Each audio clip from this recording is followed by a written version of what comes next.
My message to you Bwana Sifuna Omwami, tafadhali sikiza ground bro.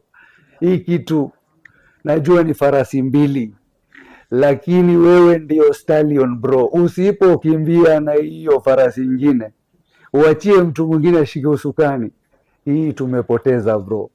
The only way we will win this is if you are the one in front, because not everybody is born to lead from behind. Sifuna, sisi sote tuko nyuma yako. Friday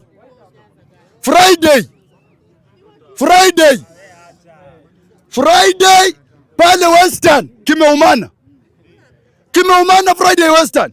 Tunaenda kutangaza kiongozi wetu Kingpin ambaye tunapenda, Mr.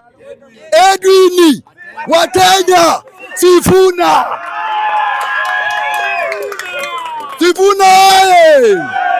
Sifuna tibim, Sifuna ria, Sifuna ha. And Edwin Sifuna is the only person that Kenyans are believing in him. Kuna mchezo ambaye inaendelea kwa sababu kijana wetu Sifuna anaingiliwa sana, na mnafikiria sisi tutalala. Wakati hii it's not going to be business as usual. Luya power! Luya power! Nyinyi ambao mnaongea against Sifuna kila saa, kulikuwa na viongozi kutoka kwa Waluya. Masinde Mliro alikuwa, Wamalwa kijana alikuwa, Martin Shikuku alikuwa. Sifuna ameamuka na yeye ametetea ODM. Kila wakati anatetea ODM. We will start at one point. Tutaanzia pahali. Mnaniona vizuri?